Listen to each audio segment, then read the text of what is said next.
Montana Territory, 1878. The vast sky stretched endlessly above the rugged landscape, indifferent to the wounded soul who rode beneath it. Beau Crawford hunched over his saddle, each jolt sending fresh pain through his barely healed shoulder. At 26, his face still retained youthful handsomeness despite the hardened look in his eyes, eyes that had seen too much death for someone so young. His light stubble couldn't hide the tightness in his jaw as he approached the small frontier town of Whitetail Creek. Civilization, he muttered to his bay gelding, whatever good that's done anyone. 3 years as a ranch hand, 2 as an army scout, and another as a bounty hunter had taught Beau one consistent lesson. Attachments were dangerous. Love was a luxury that got men killed in these untamed lands. The war might be over, but the West remained wild and unforgiving. His shoulder wound from a Sioux arrow was proof enough. Better to drift alone, trusting no one, needing no one. He'd come to Whitetail Creek for supplies before heading north to the Montana gold fields. That was his plan, make enough money to buy a remote piece of land where he could live in solitude. No neighbors, no complications, no one to mourn when the inevitable happened. The frontier was a place for survival, not sentiment. Whitetail Creek was larger than he expected. A main street lined with wooden buildings, a church steeple rising above the false fronts of saloons and mercantiles. As he rode past the doctor's office, a commotion erupted from inside, angry shouting followed by the crash of breaking glass. "Get out, you thieving witch!" A red-faced man in a rumpled suit burst through the door, dragging a young woman by her wrist. "I won't have your kind practicing in my town." "You're drunk, Dr. Phillips." "Let go of me," the woman struggled, her long blonde hair falling from its pins as she tried to free herself. She couldn't have been more than 22, dressed in a simple blue calico dress splattered with what looked like blood. Beau almost rode past, not his business, not his problem. But then the doctor struck her across the face, sending her sprawling into the muddy street. Before he could reconsider, Beau was dismounting, his hand instinctively moving to the Colt at his hip. "That's no way to treat a lady," he said, voice deceptively calm. The doctor turned, wobbling slightly. "This ain't no lady, she's a fraud, claiming to heal people with plants and Indian nonsense." The woman rose to her feet, dignity intact despite the mud on her dress. "I was trying to help Mrs. Taylor deliver her baby while you were too drunk to stand," she said, wiping blood from her split lip. "Someone had to do something." "And the baby?" Beau asked, eyes still on the doctor. "A healthy boy," she answered, "mother too." Dr. Phillips spat. "Lucky guess and witch's brew, we don't need your kind here." Beau stepped between them. "Seems to me a town this size could use anyone willing to help the sick." His shoulder throbbed, a reminder of his own mortality. "Back away, doctors, sleep it off." The physician muttered obscenities but retreated into his office, slamming the door. The woman straightened her dress, attempting to restore some order to her appearance. In the late afternoon light, Beau noticed her eyes, a striking green that reminded him of spring grass after rain. "Thank you," she said simply, extending her hand. "Madeline James." "Most folks call me Maddie." He hesitated before taking it. "Beau Crawford, just passing through." "You're hurt," she observed, noticing how he favored his left side. "It's nothing." That's what men always say right before they collapse. A small smile played at her lips despite her bruised face. "I may not have a fancy medical degree, but I know wounds. Let me look at it, as thanks." "No need for thanks, like I said, just passing through." She studied him, those green eyes seeming to see more than he wanted to reveal.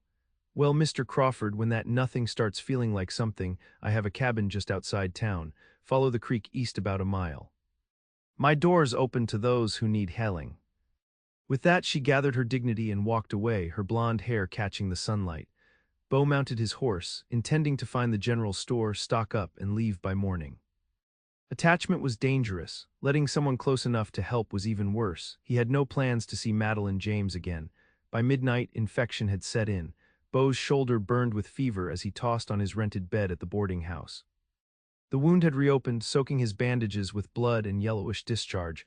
When he tried to stand, the room spun violently around him. "Damn it," he muttered through clenched teeth. He dealt with wounds before, but never alone and this bad. His options were limited. The drunken doctor who'd struck a woman in the street, or Madeline James in her cabin by the creek. Dawn found him barely conscious in his saddle as his faithful gelding picked its way along the creek. When a small log cabin came into view, smoke curling from its stone chimney, Beau nearly wept with relief. He managed to dismount before his legs gave way, sending him crashing to the ground. The cabin door flew open and Madeline rushed out, her blonde hair loose around her shoulders. Mr. Crawford, she knelt beside him, her cool hand on his forehead. You're burning up. Told you, just passing through, he mumbled before darkness claimed him. Beau drifted in and out of consciousness for what seemed like days. Each time he surfaced, Madeline was there, bathing his forehead with cool water, helping him drink herbal teas, changing the poultices on his shoulder. During lucid moments, he noticed the simple but clean cabin, shelves lined with jars of dried plants and tinctures, a table covered with medical books. Where did you learn all this? He asked once, his voice weak but clearer than it had been. Madeline looked up from grinding herbs in a mortar. My father was an army surgeon, my mother was half-Cheyenne, I learned from both traditions.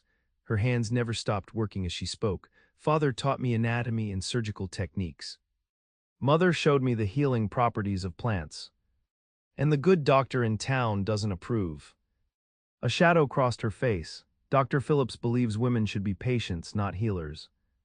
And he especially dislikes anything that might be considered Indian medicine. She shrugged, but people still come to me when they need help. Like me, Beau said quietly. Like you, she smiled, and for a moment the cabin felt warmer. Though most aren't quite so stubborn about it.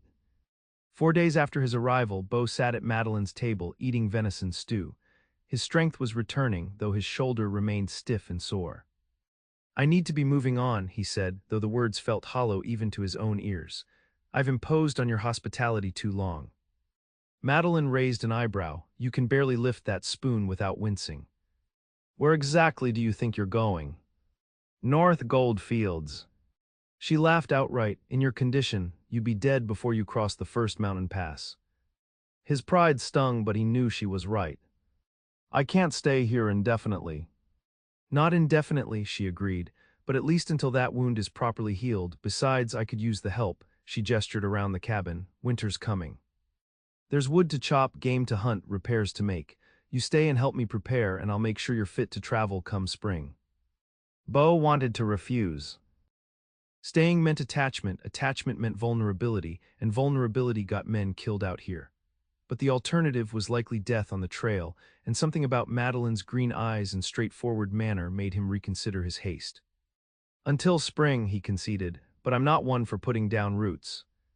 I'm not asking you to plant a garden, Mr. Crawford, just to heal and help in return. She extended her hand across the table. Do we have an agreement? He took her hand, noting how capable and strong it felt despite its smallness. We do, Miss James. Good, and it's Maddie. Only the preacher calls me Miss James, and only when he's trying to convince me to attend Sunday services. As autumn painted the Montana landscape in fiery colors, Beau settled into a rhythm at Maddie's cabin. Each morning he chopped wood until his shoulder began to ache, then switched to hunting or fishing. Maddie gathered her herbs and treated the steady stream of patients who found their way to her door, farmers with cuts, miners with coughs, women with feminine troubles they dared not mention to doctor. Phillips, Beau kept his distance from the visitors, retreating to the small lean-to he'd built for sleeping quarters, but he watched Maddie with growing admiration. Her knowledge seemed limitless, her compassion boundless. Even when exhausted, she never turned away anyone in need. Why do you do it? He asked one evening as they sat by the fire. These people barely pay you, some don't pay at all. Maddie considered the question while sipping her tea. My mother used to say that healing isn't a transaction, it's a calling. When you have the knowledge to ease suffering, withholding it is like hoarding water in a drought. She glanced at him. Besides, payment comes in many forms, Mrs. Miller brings eggs, Mr. Jensen repairs my roof, the Cooper children bring me wildflowers.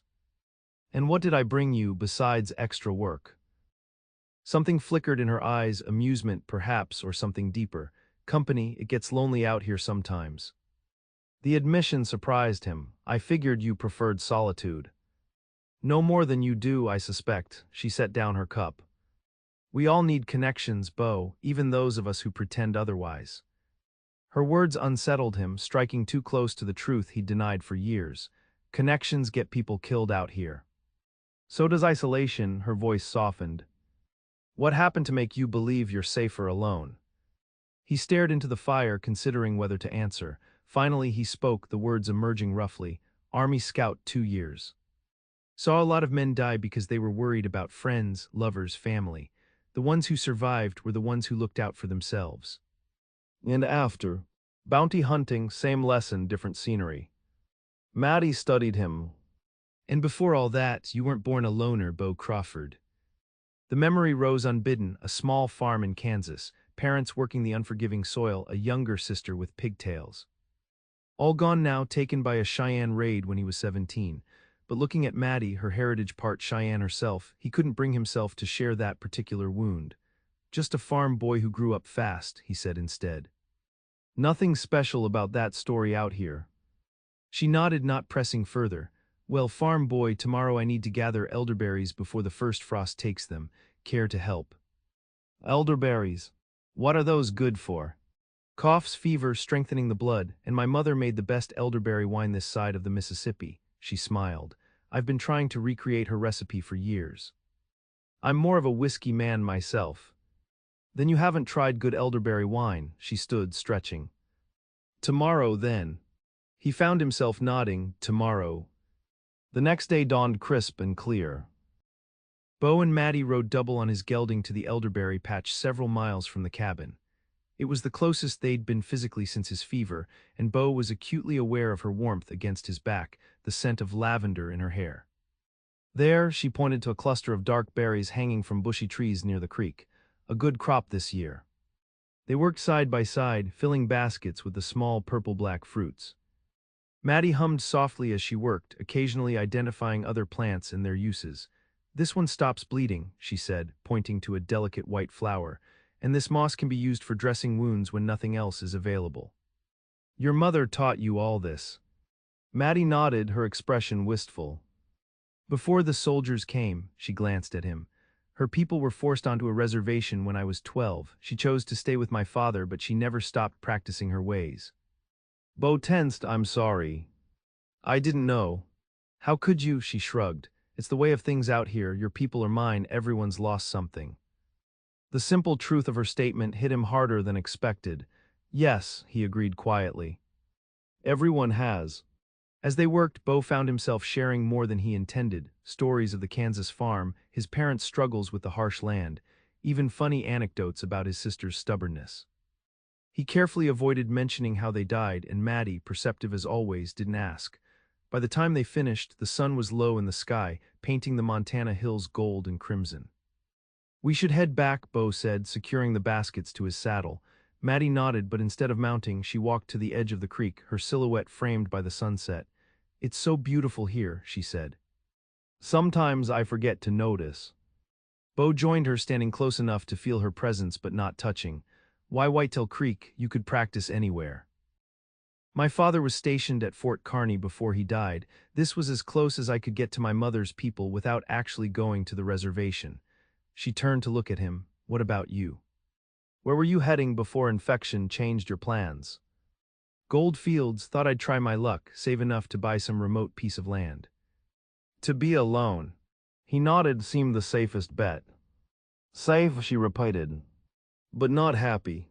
Happy isn't something I expect, Maddie, just alive will do. She studied him in the fading light, her green eyes serious. That's a low bar for living, Beau Crawford. Before he could respond, a gunshot echoed in the distance, followed by the sound of approaching horses. Get behind me, Beau instinctively reached for his Colt. 3 riders appeared over the rise, rough-looking men with rifles across their saddles. They slowed when they spotted Beau and Maddie. Well, look what we got here, the leader said, a bearded man with a scar across his cheek.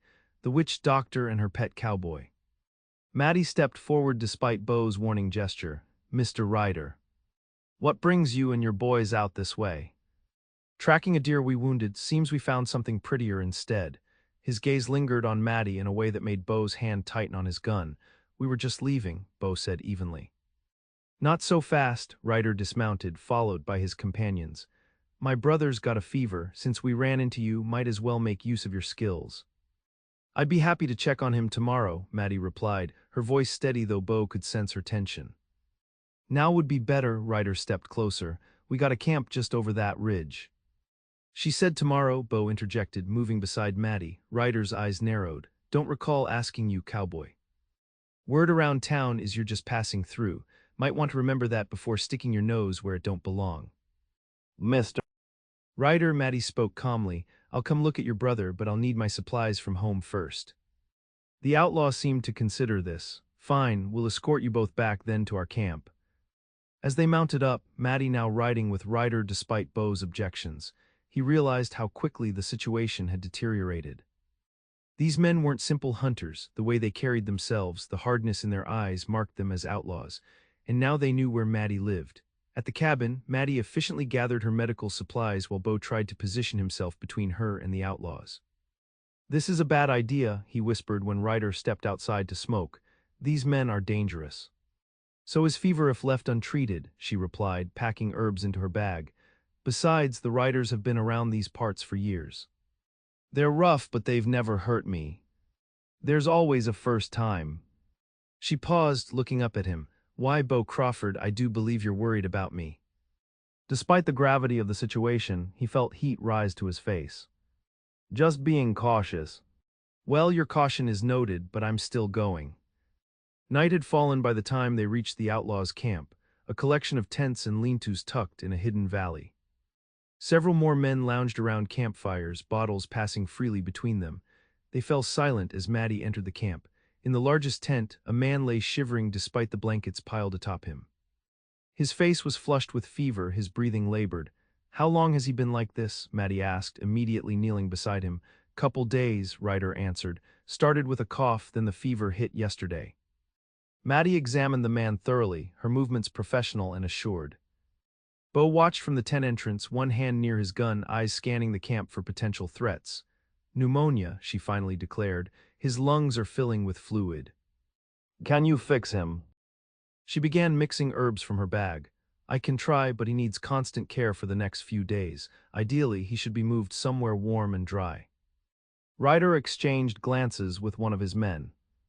"We can't exactly waltz into town with him. We're not exactly welcome there." "I gathered as much," Matty replied dryly. "Then I'll stay here tonight and show you how to care for him." "Matty," Beau protested, but she silenced him with a look. "It's what I do, Beau. I won't abandon a sick man, no matter who his companions are." The night stretched endlessly as Matty tended the sick outlaw. Beau refused to sleep, maintaining his vigil at the tent entrance. Around midnight, Ryder approached with a bottle of whiskey. "Drink," he offered. Beau shook his head. "I'm good." "Suit yourself." The outlaw took a long pull. "She's something to you, the healer woman." "She saved my life." Ryder nodded slowly. "She's saved a lot of folks around here. That's why we don't bother her, even though she's half Indian." He studied Beau with shrewd eyes. "But you're different. The way you look at her ain't just gratitude." Beau remained silent, unwilling to engage. "Word of advice, Cowboy, women like that, they got purpose. Makes them strong, but it also makes them targets, especially out here." He gestured vaguely at the wilderness around them. "Dr. Phillips ain't the only one who takes issue with a woman healer, let alone one with Indian blood." "Is that a threat?" Ryder laughed. "No, friend, more like a warning. You stick around her, you better be ready to protect what's yours." With that, he walked away, leaving Beau to his troubled thoughts. By dawn, the sick outlaw's fever had broken. Matty left strict instructions for his care, along with several prepared medicines. "If his fever returns or his breathing worsens, send for me immediately," she told Ryder as they prepared to leave. The outlaw nodded, then reached into his pocket. "For your trouble," he said, pressing gold coins into her hand. Matty tried to refuse. "I don't need." "Take it," Ryder insisted. "We pay our debts." The ride back to the cabin was silent, both Beau and Matty exhausted from the night's vigil. As they approached her home, however, Beau sensed something wrong. The door stood ajar when he knew he'd closed it firmly before leaving. "Stay here," he whispered, drawing his Colt. "It's my home," she protested, but remained on the horse as he dismounted and approached cautiously. The cabin had been ransacked, jars of medicine smashed, books torn, furniture overturned. On the wall, someone had scrawled in red paint. "Wedge." Matty gasped when she saw the destruction. Who would do this? Beau holstered his gun, his jaw tight with anger. Phillips maybe, or someone who shares his views. She moved through the cabin in a daze, picking up broken remnants of her medicines. "Years of work," she murmured. "Some of these can't be replaced until spring." Beau helped her salvage what they could. As they worked, he noticed how she straightened her shoulders, refusing to give in to despair. "We should report this to the sheriff," he suggested. Matty shook her head. "Sheriff Tate is Dr. Phillips' brother-in-law. He'll do nothing." She picked up a shattered frame containing a faded photograph of a woman in traditional Cheyenne dress. This isn't the first time, Beau, just the most thorough. The casual acceptance in her voice made his chest tighten with an unfamiliar emotion. You can't just let this go. What would you have me do? Challenge the whole town to a duel, she sighed, setting the photograph aside. This is my home, these are my people, even the ones who fear what they don't understand. I won't be driven away. He knelt beside her, helping gather scattered herbs. Your courage is admirable but foolish. Whoever did this might come back. Then I'll rebuild again. Her green eyes met his, fierce with determination. This is what I do, Beau. I heal, I help, I endure. Something shifted in him then, admiration mingled with a deeper emotion he wasn't ready to name. This woman, with her quiet strength and unwavering purpose, challenged everything he thought he knew about survival in this harsh land. Then I'll help you rebuild, he found himself saying. Before I go. Her smile, though tired, lit something within him. Thank you. That night, Beau insisted on staying in the cabin rather than his lean-to. He made a pallet near the door, gun close at hand. Do you think they'll come back? Maddie asked as she banked the fire. Better safe than sorry, he replied, not wanting to worry her with his suspicions. The vandalism felt personal, targeted. Whoever did this wasn't just sending a message. They wanted to drive Maddie away, or worse. In the dim firelight, Maddie looked both vulnerable and strong, her blonde hair loose around her shoulders, her delicate features set in determination despite the day's events. Why do you stay? He asked suddenly. You could practice elsewhere, somewhere people appreciate your skills. She considered the question before answering. My father used to say that frontiers aren't just places, they're challenges. The physical frontier is harsh, but the frontiers of the mind, prejudice, fear, ignorance, those are harder to conquer. She looked around at her damaged home. I stay because backing down won't change anything. Because every person I help might change how they see someone like me. Half-Cheyenne, he said softly. Half-Cheyenne, she confirmed, half the enemy in some people's eyes. The words hung between them, and Beau felt the weight of his unshared past pressing down. Should he tell her about his family? Would it change how she saw him? Before he could decide, Maddie spoke again. What about you, Beau? You talk about moving on, living alone. Is that truly what you want, or just what seems safest? The question pierced him like an arrow. I don't know anymore, he admitted, surprising himself with his honesty. For years, it seemed the only way to survive. But now I wonder if surviving is enough. She moved closer, sitting beside his pallet. It's not for anyone. In the firelight, with danger possibly lurking outside and his emotions raw from the day's events, Beau did something he hadn't planned. He reached out and took her hand. I've been running so long, I'm not sure I know how to stop. Her fingers tightened around his. Then maybe it's time to find out. The moment hung suspended between them, filled with possibility. Then, as if by mutual agreement, they both pulled back slightly. You should get some rest, he said, his voice rougher than intended. She nodded, rising gracefully. Good night, Beau. Good night, Maddie. As winter settled over Montana, Beau and Maddie fell into a new rhythm. They repaired the cabin, replaced what medicines they could, and prepared for the harsh months ahead. Each day, Beau found another reason to delay his departure, a roof that needed reinforcing, a storeroom that needed building, patients who needed escorting safely to and from the cabin. And each day he found himself drawn more deeply into Maddie's world. He learned the names of her herbs, the basics of setting broken bones, the patience required to sit with the dying. He watched how she treated each person who came to her door with the same compassion, regardless of their station or background. When snow made travel difficult, local folks still found their way to Maddie's cabin. They brought what they could in exchange: preserved foods, warm blankets, news from town. From them, Beau learned that rumors were spreading about the witch and her gunslinger. They're saying you've bewitched me, he told Maddie one evening, amusement in his voice as he recounted Mrs. Peterson's gossip. Maddie laughed, the sound warming the cabin more than the fire.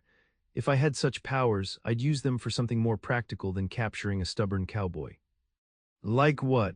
Like convincing Dr. Phillips to retire. Or making my garden grow in winter, her eyes twinkled.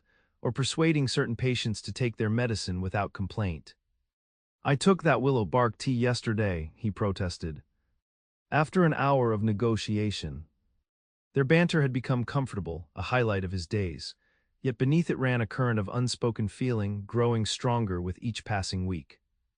December brought the harshest weather yet, bitter cold and blinding snow that isolated the cabin for days at a time. During one particularly fierce blizzard, they sat before the fire, Maddie teaching Beau to play a card game her father had learned in New Orleans. "You're letting me win," she accused after her third straight victory. Beau raised his hands in surrender. "I swear I'm not, you're just better at this than I am."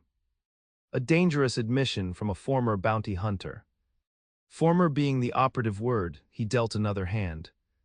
"I was never much good at cards anyway, preferred more straightforward work." Is that what bounty hunting was, straightforward? He considered the question, in a way, black and white, wanted or free. No room for gray areas, he arranged his cards. Unlike healing, that seems full of uncertainty. "It is," she agreed. "Every person is different. What heals one might harm another." She played her first card. "But that's true of most important things in life, isn't it? No guarantees, just educated guesses and hope." Like us, the words slipped out before he could stop them. Maddie's hands stilled on her cards. "Is there an us, Beau?" The question hung between them, impossible to ignore any longer. Beau set down his cards, looking directly into her green eyes. "I think there could be," he said softly. "If I weren't the coward I've become." "You're many things, Beau Crawford, but a coward isn't one of them." "You don't know everything about me, Maddie." She reached across the table, taking his hand. "Then tell me. Whatever it is that makes you think you need to be alone." The fire crackled in the silence as Beau gathered his courage. Finally he spoke, his voice low but steady. "I was 17 when Cheyenne raiders attacked our farm in Kansas. My parents, my sister, they killed them all. I was in town delivering grain by the time I got back." He swallowed hard. "Nothing left but ashes and bodies." Maddie's hand tightened on his, but she didn't speak. "I enlisted as an Army scout the next day. Thought I wanted revenge, but what I really wanted was to understand. Why us? Why my family?" He shook his head. "Never found those answers, just found more death. More reasons to keep my distance." And now, her voice was gentle, "Now I'm sitting across from a woman who's half Cheyenne, who heals instead of harms, who sees good in a world that's shown her plenty of bad." He met her gaze. "And I'm terrified of what I feel for her, because everyone I've ever loved has been taken from me." Maddie rose from her chair and came around the table, kneeling beside him. "Beau, I can't promise that won't happen again. No one can. But I can promise that hiding from love won't protect you from loss. It just guarantees it." Without thinking, he reached out, tracing the curve of her cheek with his fingertips. "When did you get so wise?" "I learned from my mother. She chose love over safety every day of her life." "And was she happy?" "Yes," Maddie smiled softly, "until the very end." The blizzard howled outside, but in that moment, Beau felt warmer and more at peace than he had in years. Slowly giving her every chance to pull away, he leaned forward and pressed his lips to hers. The kiss was gentle at first, a question rather than a demand. When Maddie responded, sliding her arms around his neck, the tenderness gave way to something deeper, years of loneliness finding solace in shared breath and touch. When they finally parted, Beau rested his forehead against hers. "I was supposed to be gone by spring," he murmured. "Plans change," she whispered back, her lips curved in a smile he could feel rather than see. "So they do." That night they lay together before the fire, learning each other's bodies with the same care and patience that had marked their growing friendship. In Maddie's arms, Beau found not just passion but a sense of homecoming he'd thought forever lost to him. "Stay," she said as they drifted toward sleep, her head pillowed on his chest. "Not just until spring." "Stay." He pressed a kiss to her hair. "I'm not going anywhere." January brought a brief thaw, enough to make the trails passable again. Beau rode into Whitetail Creek for supplies, his heart lighter than it had been in years despite the cold. He and Maddie had settled into a life together, their future no longer a question but a shared certainty.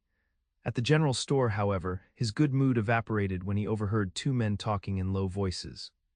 "Phillips is gathering a group tonight," one said. "Says it's time to run that witch out of the territory for good." "What about her gunman?" "Him too, or worse."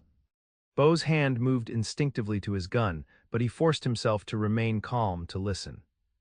"Meeting at the church at sundown. Phillips says he's got proof she's been poisoning folks, not healing them." "That's horseshit and you know it," the second man replied. "My Mary would have died in childbirth if not for Miss James." "Tell it to Phillips, not me. I'm just passing along what I heard." Beau finished his purchases quickly and rode back to the cabin, pushing his horse through the slushy snow. When he arrived, Maddie was tending to a young boy with a broken arm, his mother watching anxiously. "There," Maddie said, securing the splint. "Keep it clean and dry and bring him back in 2 weeks so I can check how it's healing." The woman nodded gratefully. "Thank you, Miss James. We'll never forget your kindness." Once they'd left, Beau told Maddie what he'd overheard. "We need to leave," he concluded, "today before they organize." Maddie's face paled, but her voice remained steady. "Leave, this is my home, Beau. Everything I've built is here. They're talking about driving you out, or worse. Phillips has been waiting for an opportunity like this. All the more reason to stand my ground." Beau ran a hand through his hair in frustration. "This isn't about courage, Maddie, it's about survival. These men are dangerous. So we just run, let them win. What about my patience? What about your life?" He took her hands in his. "Maddie, I've just found you. I can't lose you to some fanatic's witch hunt."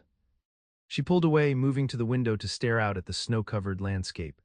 "My whole life, I've been caught between worlds, too Indian for white society, too white for my mother's people. This cabin, this practice, it's the only place I've ever truly belonged." She turned back to him, her green eyes bright with unshed tears. "If I run now, I'll never stop running." Beau understood then that he was asking her to sacrifice the very thing that had drawn him to her uncompromising sense of purpose and justice. But the thought of facing a lynch mob terrified him more than any gunfight ever had. "Then we don't run," he said finally. "We make a stand, but not here, not alone. We need help." Maddie's expression softened. "What kind of help?" "The kind that even Phillips and his friends won't challenge." He reached for his coat. "I'll be back before sundown. Pack anything valuable or irreplaceable just in case." "Where are you going?" "To call in a debt." The Rider camp was where he'd expected, moved to lower ground for the winter but still hidden from casual discovery. The outlaws watched warily as Beau rode in, hands clearly visible. "I need to speak with Rider," he announced. "It's about Maddie James." The leader emerged from a tent, rifle in hand. "The healer woman, what about her?" Beau dismounted, facing the outlaw directly. "She's in danger. Phillips and some townsmen are planning to drive her out tonight." "Or worse." Ryder's expression darkened. "Because she helped my brother. Because she's different, because she threatens Phillips' authority, because she's part Cheyenne, take your pick." The outlaw spat into the snow. "And what do you want from us?" "Permission to run away with her." "No," Beau met his gaze steadily. "I want your help to stop them." A slow smile spread across Ryder's scarred face. "Now you're talking, Cowboy. My boys have been itching for some excitement this winter." He turned to his men. "Saddle up, we owe the healer woman a debt, and riders always pay what they owe." By the time Beau returned to the cabin, the sun was low on the horizon. Maddie had packed a small trunk with her most precious possessions, her mother's photograph, her father's medical books, irreplaceable medicines. "Ryder and his men are positioned in the trees," Beau told her as he checked his gun. "If Phillips and his group show up, they'll find more than they bargained for." Maddie touched his arm. "I don't want bloodshed in my name, Beau." "Neither do I," he holstered his weapon. "But sometimes the threat of violence prevents the real thing." As darkness fell, they waited in tense silence. Beau stood at the window, watching the path that led from town. Maddie moved restlessly around the cabin, straightening things that didn't need straightening. "Do you regret it?" she asked suddenly. "Getting involved with me?" Beau turned from the window, crossing to her in 3 strides. He took her face in his hands, looking directly into her eyes. "Not for a single moment. You brought me back to life, Maddie James. Whatever happens tonight, that won't change." She leaned into his touch. "I was so alone before you came. I didn't realize how much until I wasn't anymore." The sound of approaching horses interrupted their moment. Beau moved back to the window, counting at least a dozen riders approaching through the snow. "They're here," he said grimly. "Stay inside no matter what happens." "Beau, please, Maddie, let me handle this." He stepped onto the porch as the riders reached the clearing before the cabin. "Doctor." Phillips led them, his face flushed with more than just cold. "Crawford," he called, "send out the witch. We know what she's been doing." Beau stood his ground, hand resting casually near his gun. "And what exactly is that, Doctor?" "Poisoning good folks with her heathen concoctions. 3 people took sick after taking her so-called medicines." 3 people who were already sick when they came to her, Beau countered. And who recovered thanks to her care. Lies. Phillips dismounted, followed by several others. We've tolerated her long enough. It's time she learned her place or left this territory for good. That's not going to happen. Beau's voice was deadly calm. Miss James isn't going anywhere. Phillips sneered. And you think you can stop all of us gunmen? You're outnumbered. Is he? The new voice came from the tree line as Ryder, and his men emerged from the shadows, rifles ready. The townsmen froze, suddenly aware of the dangerous position they'd put themselves in. Phillips looked frantically between Beau and the outlaws. You'd side with criminals against your own kind, he demanded. My own kind, Beau echoed. My kind are people who help others instead of tearing them down, people who heal instead of harm, people like Madeline James. The cabin door opened and Maddie stepped onto the porch beside Beau, her head high despite the fear he knew she must feel. Dr. Phillips, she addressed him calmly. I've never harmed anyone under my care. I've only tried to help those who needed it, including you, when your gout was too painful for you to stand last summer. Phillips had the grace to look momentarily ashamed before his anger reasserted itself. That's different. I was in pain, she finished for him, as was every person who came to me. I didn't ask about their beliefs or their background. I simply helped them as I was taught to do. By savages, one of the men muttered. By my father, a surgeon with more skill in his little finger than you have in your entire body, Maddie responded, her voice sharp. And yes, by my mother, whose people understood healing plants centuries before yours arrived on these shores. A tense silence fell over the clearing. Beau could see uncertainty spreading among the townsmen, many of whom had benefited from Maddie's care over the years. This is your one warning, Ryder called from the tree line. Ride away now and we'll forget this happened. Stay and you'll regret it. Phillips looked around at his dwindling support. Several men had already begun to back their horses away. This isn't over, he snarled, but the threat sounded hollow even to Beau's ears. Actually it is, came another voice as Sheriff Tate rode into the clearing. Unlike the others, he was alone and looked more resigned than angry. Phillips, you're making a fool of yourself. And involving half the town in your foolishness. Thomas, you know as well as I do that she saved my wife last month when you were too drunk to help her, the sheriff finished. Just like she saved Jack Miller's boy and old Mrs. Peterson and half a dozen others you've neglected, he sighed heavily. Go home, all of you, there'll be no vigilante justice in my jurisdiction. The group dispersed slowly, some nodding respectfully to Maddie as they left.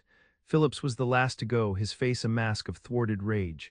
Thank you, Sheriff, Maddie said when only he, Beau, and the hidden outlaws remained. Sheriff Tate removed his hat briefly. Don't thank me, Miss James, I should have stepped in long before this. He glanced toward the trees.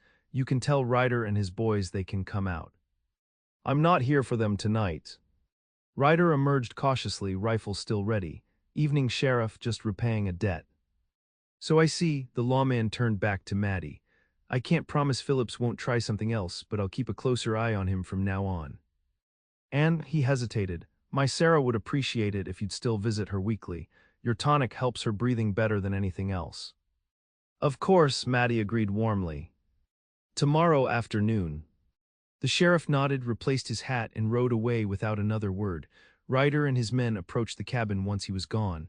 That was less exciting than I'd hoped, the outlaw admitted with a grin. But satisfying nonetheless. Thank you, Beau said, extending his hand. We owe you. Ryder shook it firmly. Consider us even, my brother's alive because of her. He tipped his hat to Maddie. Ma'am, if you ever need anything at all, you send word to Ryder's Creek. We'll come running. After the outlaws departed, Beau and Maddie stood in the doorway of the cabin, watching the moon rise over the snow-covered landscape. That could have gone very differently, Maddie said quietly. Yes, Beau agreed, his arm around her waist, but it didn't. Because of you, she turned in his embrace to face him. You built connections I never could have. You made allies where I saw only threats. I just called in a debt, he brushed a strand of hair from her face. You're the one who saved his brother. We make a good team. She smiled up at him, the moonlight catching in her green eyes. Yes, he agreed, feeling the rightness of it deep in his bones. We do. Spring arrived in a riot of wildflowers and new growth. The incident with Phillips faded into town gossip, especially after the doctor left abruptly for Denver, reportedly to treat a wealthy patron. Sheriff Tate confided to Beau that he'd given Phillips a choice: leave voluntarily or face charges for inciting violence. With the doctor gone, Maddie found herself busier than ever. The town council officially recognized her as Whitetail Creek's medical provider, offering a small stipend and a permanent clinic space in town. She declined the latter, preferring her cabin, but accepted the former to help those who couldn't pay. Beau, meanwhile, found his own place in the community. His skills with horses led to work breaking and training mounts for local ranchers. By April, he'd saved enough to purchase a small parcel adjoining Maddie's land, with plans to raise quarter horses. On a perfect May evening, with the air sweet with blooming lilacs, Beau took Maddie to the creek where they'd gathered elderberries the previous fall. He'd packed a picnic, and they sat on a blanket watching the sunset paint the Montana sky in shades of gold and crimson. "Do you ever regret not going to the gold fields?" Maddie asked as she sipped the elderberry wine she'd finally perfected over the winter. Beau shook his head. "I found something more valuable right here." "And what's that?" "A horse ranch," she teased. "A home," he said simply, "something I thought I'd never have again." He reached into his pocket, fingers closing around the small object he'd carried for weeks, waiting for the perfect moment. "Maddie, when I came to your cabin last year, I was a half-dead man, and not just from the arrow wound. I believed the only way to survive was to remain alone, untouched by connection." She set down her wine, sensing the shift in his tone. "You showed me another way," he continued. "You taught me that healing isn't just for the body, it's for the heart and soul too." He drew out a simple gold band. "I love you, Madeline James. Will you marry me?" Tears welled in her green eyes as she nodded. "Yes," she whispered. "Yes, Beau Crawford, I will." As he slipped the ring onto her finger, Beau felt the last of his old fears dissolving. He had found his purpose, his place, his person. The frontier would always be harsh, but facing it together made it navigable. That night, under the stars, they danced beside the creek, a simple, swaying movement that needed no music beyond the sounds of nature and their own beating hearts.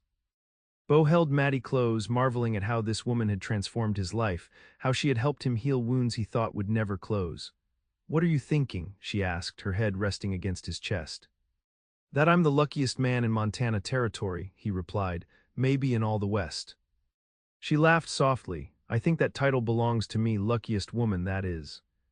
"Then we're both fortunate beyond measure." They continued their slow dance as night deepened around them, two souls who had found each other against all odds, who had built something precious in a harsh land. Their story, Beau knew, was just beginning, but its foundation was already solid, built on healing, understanding, and a love strong enough to withstand whatever the frontier might throw their way.